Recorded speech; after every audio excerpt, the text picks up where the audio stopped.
If you go to Nandi County, you will notice that some of the places have names of Maasai origin. For example, there is Olesos, which simply is Maasai for son of Lesos. You will also find a place the Kalenjin call Ndulele. Ndulele means a poisonous fruit in Maasai language. And did you know that Eldoret is Maasai for a stony riverbed or a swampy place? And that Sirikwa is actually the subtribe of the Maasai? This is because many years ago, the Maasai warriors, the Morans, would fight over and over again with the Kalenjin warriors, the Muranikap Luget. When this happened, the Maasai would take women and goats and cows and land from the Kalenjin community and make it their own. Oh, the Maasai Morans were feared for their prowess with the spear and their hostility. And the red ochre they painted on themselves struck fear in the hearts of their opponents.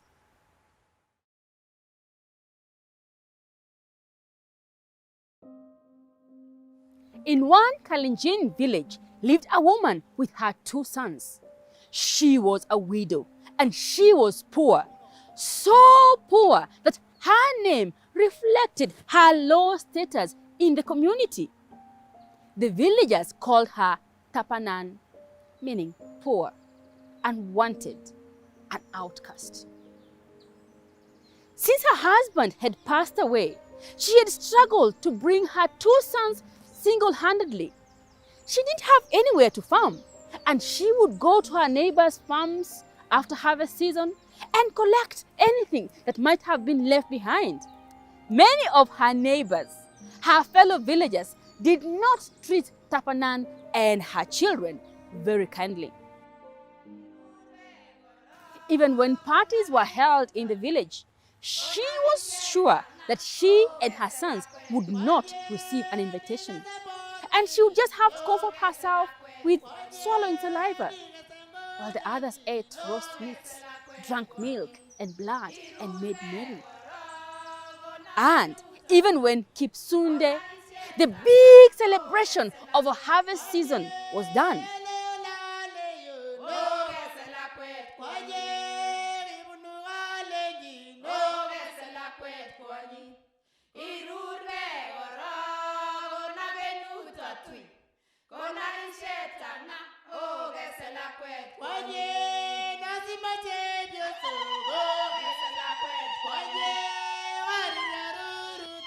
the villagers would just give her leftovers. After all, they said, what contribution had she and her 2 sons made towards a successful harvest? Well, time waits for no man, and as the years went on and on, her 2 sons grew up, and they soon underwent tumdo, the initiation rituals that every young man in the Kalenjin community have to undergo. And soon, their friends, their age mates, were celebrating.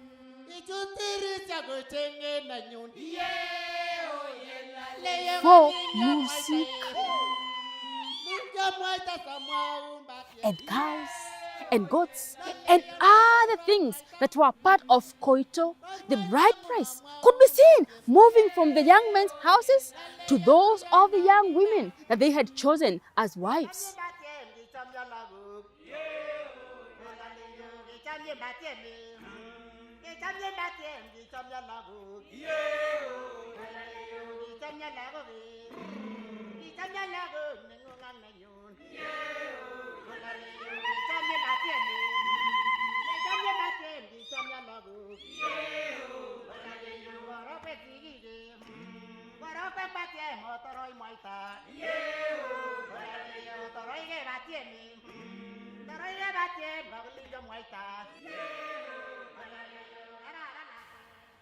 And soon, their age mates were celebrating the births of their children. A boy here, a girl there, twins over there. But still, Tapanan's sons remained wifeless. For which young woman would dare disgrace her family by telling them that no cows or goats would make their way to her home because she had chosen to marry a pauper? And which parents would stoop so low as to give their young woman to be married to a pauper, someone who could not even manage to feed themselves? I mean, was that not sentencing their own grandchildren to a life of misery, a life of shame, a life of ridicule? Tapanan walked around with a heavy heart.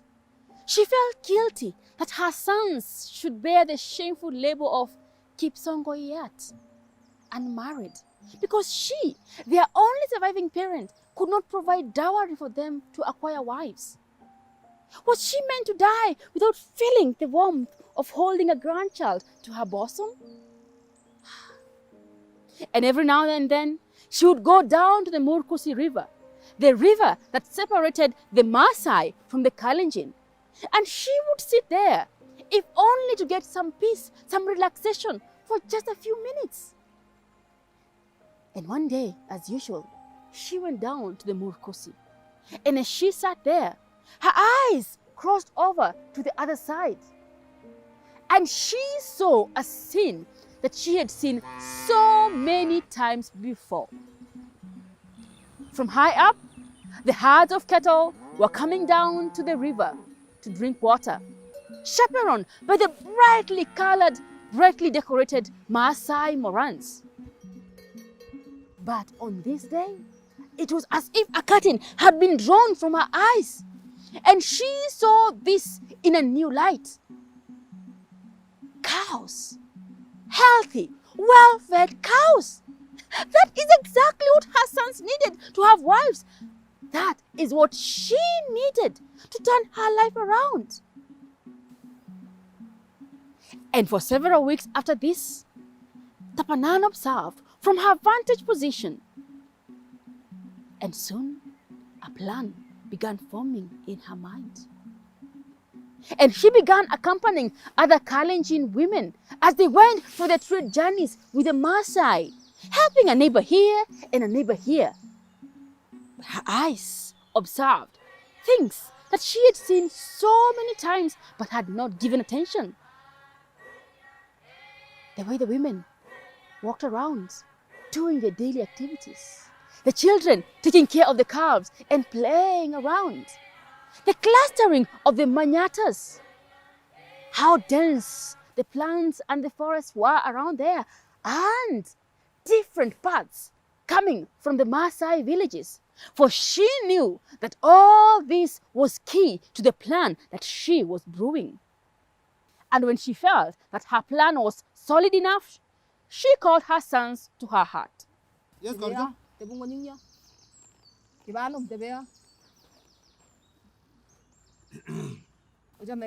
Misinga. Oboy boy. Iboy. Chigi go bata yeta bo mangundunda. Amma gigere gengai. Tos mi gino gere. Achis. Yeta ko sirta baba nango ogi am nyale. My sons, it has been 7 years. 7 years since you were initiated. And here you stand in front of me, unmarried. And here I sit with no grandchild to cradle in my arms and no one to send for firewood. Her eldest son shifted nervously on his feet. Mother, you know we are working as hard as we can to get dowry so that we can be able to have wives. Please, Mother, give us time, and God permitting, we will soon give you daughters-in-law and grandchildren, he said. But the younger son was feeling a bit impatient. Mother, you know the only thing this world understands is wealth. We have seen how they look at us. Huh? But what can we do? We cannot go and raid the Maasai now, can we? His elder brother smiled. The mother had just laid a trap, and the younger brother had fallen into it.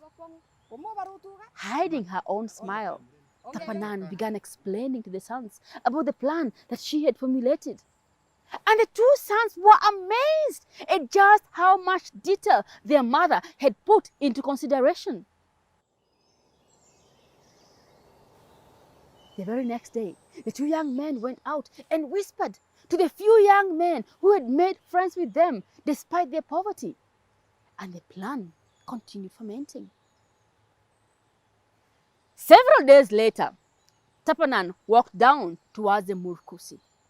She was nervous, her heart was pounding, for she knew that this plan, this mission, was a life or death situation, nothing in between. She waded through the Murkusi River, heading towards one of the Maasai villages. And when she got to the other side, she looked around to make sure that nobody was seeing her. And then, quickly, she removed her clothes and only remained with her inner garment, her chepkawiyet. And then opened the small bag she had carried with her. And from the bag, she removed cowbells that she tied to her arms and to her legs. And then she took some grass, tied it to her waist, and began walking, heading towards the Maasai village. And as she walked, the cowbells jingled with every step. And as she walked, yes, people could hear her arrival. She soon came to the Maasai village. First, it was the children who noticed her, and they began pointing at her, giggling and following her around. And soon, their mothers and other women who were walking outside came out to see what was causing all this excitement. And they too were embarrassed to see a mad woman with children on her heels. But when she broke out in dance, singing unintelligibly at the top of her voice, oh, even they could not hold their giggles and their laughter. And soon, a big crowd was gathered around Tapanan, laughing at her antics.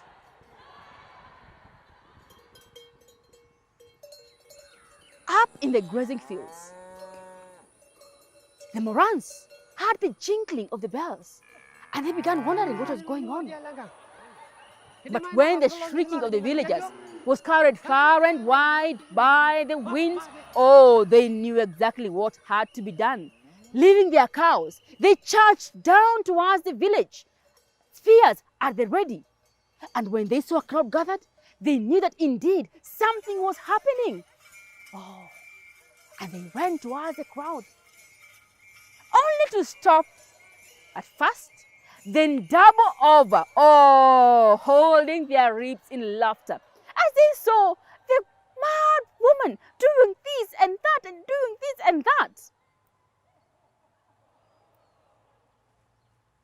High up in the fields, Tapanan's sons and their few friends had waited near where the cows were being grazed. And when they saw the warriors take off towards the village, they had come out of their hiding places, their bows and arrows ready, and they had huddled the cattle together and began driving them away high into the hills. Down at the village, the Morans soon heard the lowing of the cows and the jingling of the cowbells from high up in their grazing fields, and they realized that there could be a real raid happening now. Oh, and they left the crowd and charged back towards the grazing fields. The women, looking around and seeing that this time there was actually danger, began running this way and that way, calling to their children, a big commotion as they ran to hide. And in this commotion, Tapanan took advantage of that to remove the bells from her arms and her ankles, and using one of the paths she had seen, sneak away from the village and headed towards Kalenjin land. When the Maasai warriors reached the grazing fields, they realized that indeed their cows had been stolen, but they could still hear the bells from the cows and the lowing of the cows, and they decided to follow them up. But Tapanan's sons and their friends were ready, for as soon as the Maasai Morans approached the foot of the hill, They unleashed their bows and arrows and rained arrows on them, forcing the Morans to run and hide and duck for cover. And since they had absolutely no idea how big an army was waiting for them, the Morans decided not to follow the cows, lest they be ambushed by a better prepared army. You can imagine the shock on the villagers' faces when they saw Tapanan leading a huge herd of cows, accompanied by her sons and their few friends. And with all these cattle in her possession, she became the richest person in the entire region. And this earned her a lot of respect as the village's heroine, for she had done what no other warrior would ever have imagined to do. Well, even with her wealth, Tapanan did not treat the villagers the way they had treated her and her sons. Instead, she threw a big party and invited everybody to come and celebrate with her. And this earned her even more respect.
The Kalenjin Council of Elders were shocked by her critical thinking and her planning, and they invited her to be one of their strategic advisors.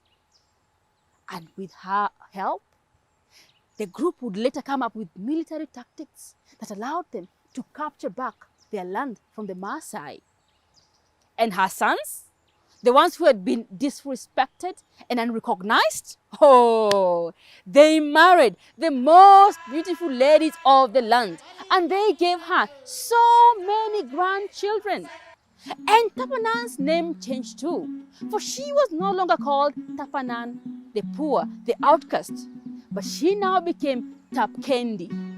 Yes, Tapkendi, meaning she who leads. Her sons would later form the Bororiet, the clan known as Tapkendi. And to this day, they are known as the men of Tapkendi. So they say,